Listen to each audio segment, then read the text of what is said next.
Hi, I'm Linda Raven, and I'm a radical life coach. In this video, I will be introducing you to the Journey of Embodied Change. This is the model that I use to support my clients to achieve the change that has motivated them to seek out coaching. I will be referencing the 4 stages of competence. So in case you aren't familiar with the 4 stages of competence, let me get started by introducing you to the 4 stages of competence. And I'm going to preface this by saying I don't love the use of the word competence. It implies quite a bit of judgment to me. So stage 1 is unconscious incompetence. These are those things that you're not aware of, so you don't know that you don't know them. For example, if you've never heard of a bicycle, you have unconscious incompetence because you don't know that you don't know how to ride a bicycle. You've never even heard of a bicycle. Stage 2, conscious incompetence. So now you've learned that there's a thing called a bicycle. You're aware that some people know how to ride them, but you also know that you don't know how to ride one. So you're aware of your inability to ride a bicycle. Conscious incompetence. Stage 3, conscious competence. You've learned how to ride a bicycle. Congratulations. However, it requires all of your mental energy.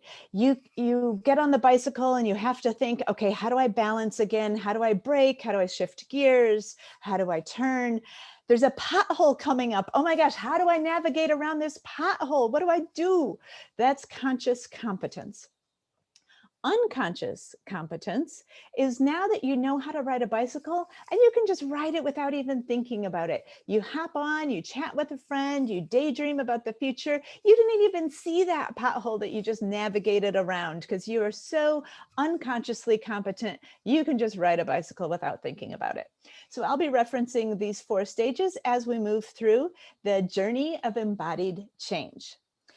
I'm going to preference talking about the journey of embodied change by just clarifying this is an idealized model. Regular human beings don't move through this model, step 1, step 2, step 3, like this and around. No.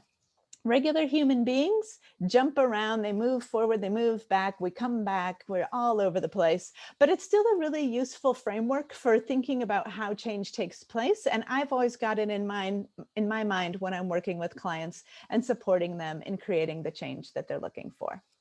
So we start here with current mode. And by mode, I mean everything about the current situation.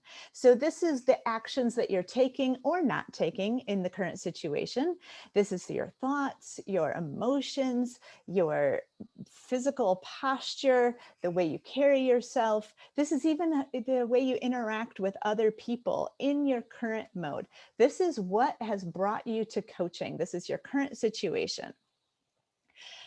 So for example, I'm going to be using a hypothetical person in this model who has come to coaching because they want to learn to use their voice more often.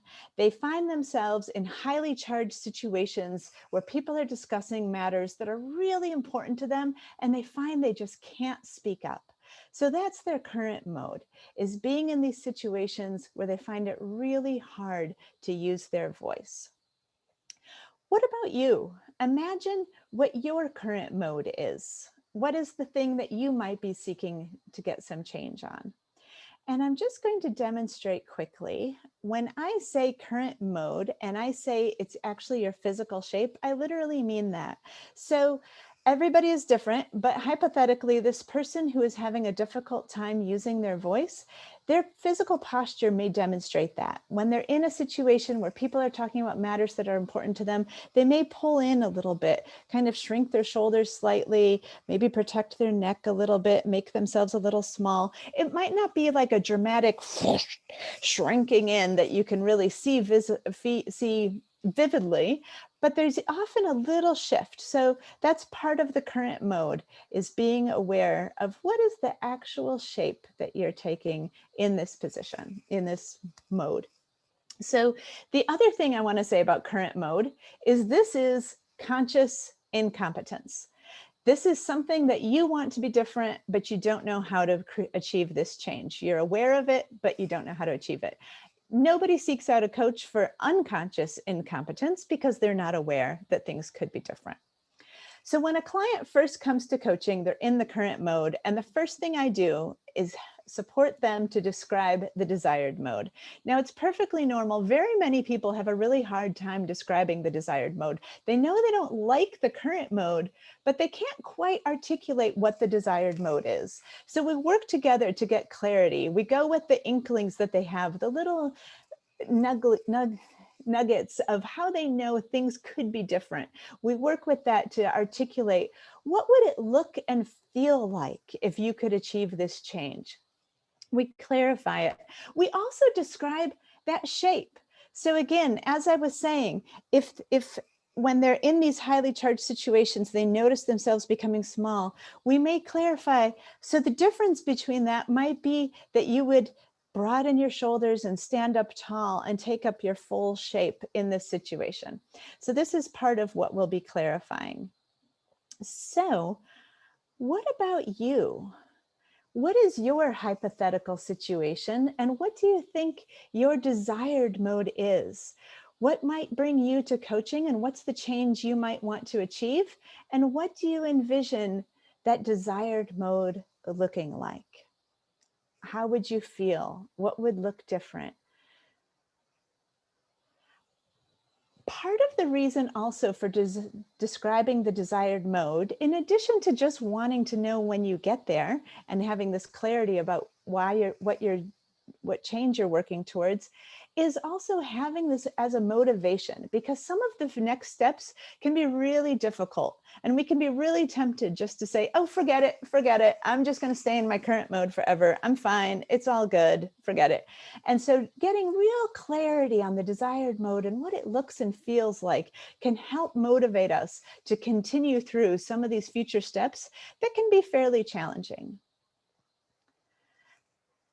So whenever you're ready, we'll move on to prepare for change. Feel free and hit pause if you want to reflect a little bit on what you think your desired mode might be. And then we come to prepare for change. So in this step, we're really looking at the current mode and finding out what is the current situation and how has it served you. Now, when I say, how has it served you? People very often jump up and down and say, no, it's not serving me. That's why I want this change. It doesn't work for me. It must be serving you in some way. Otherwise, you wouldn't keep doing it. Now, your conscious mind rebels at that and says, no, it doesn't serve me. But at some point in your life, it did. And your entire system learned, this works, keep doing it. Otherwise, you wouldn't keep doing it. So in the prepare for change stage, in addition to continuing to get that clarity on the desired mode in order to keep motivated, we're now looking at the current mode and really understanding how it has served us and finding other ways that we can get those needs met in a way that better suits the current time period. So in our hypothetical example of this person who is seeking coaching because they want to learn to use their voice more, it's possible that as we're preparing for change and working through this, we'll start to see that there were points in this person's life where using their voice brought them retribution or even harm from their caregivers. And so they learned to stay silent. They learned that using their voice was not okay. And they learned staying silent keeps me safe. So they continued to do that. And it's completely understandable. So we start to explore, what are some other ways that you can feel safe? What does safety look like?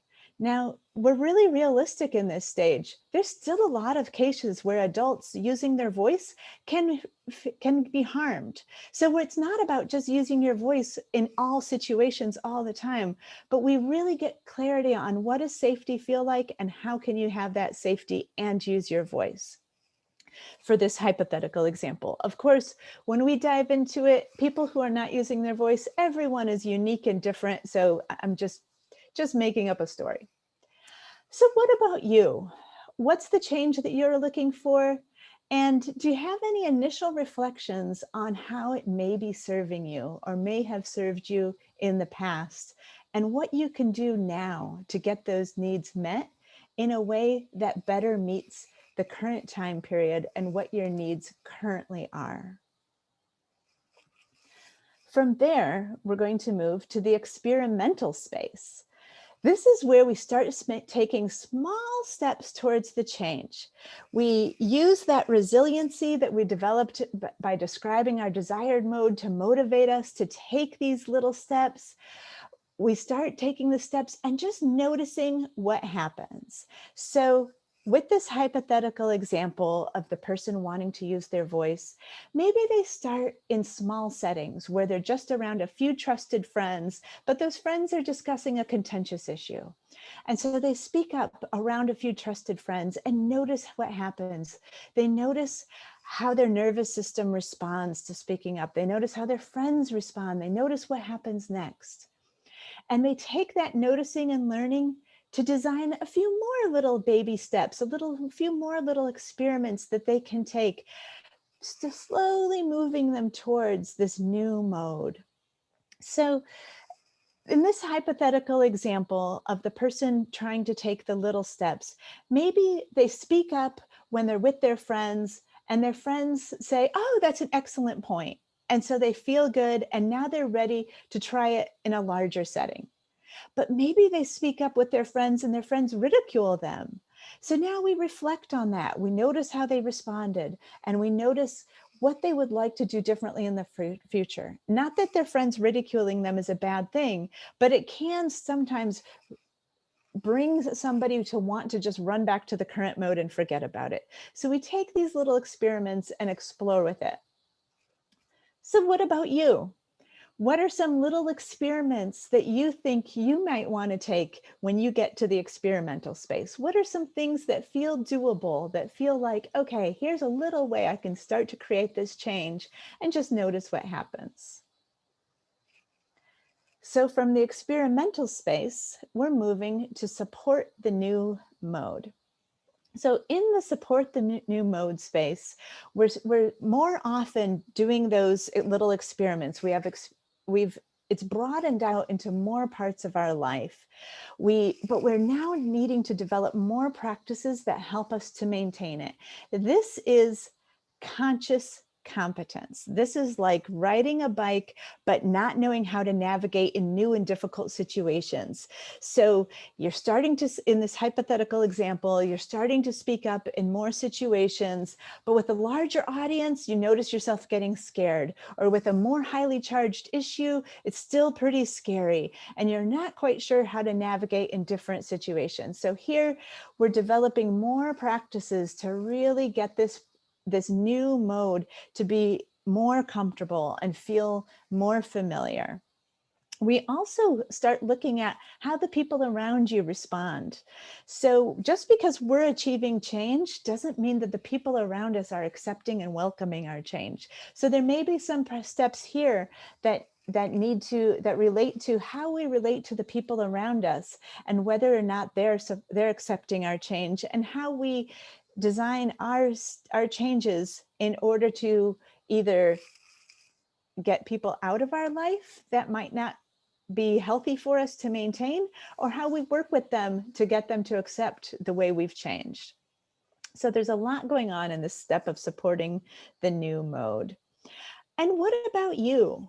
What do you anticipate might be some of these challenges that you would encounter when you get to this step of supporting the new mode, where you've achieved conscious competence? You can do this thing, you can use your voice, you can speak up, but it's not your default way of being in the world yet. It's still scary. It still requires a lot of practice and thought.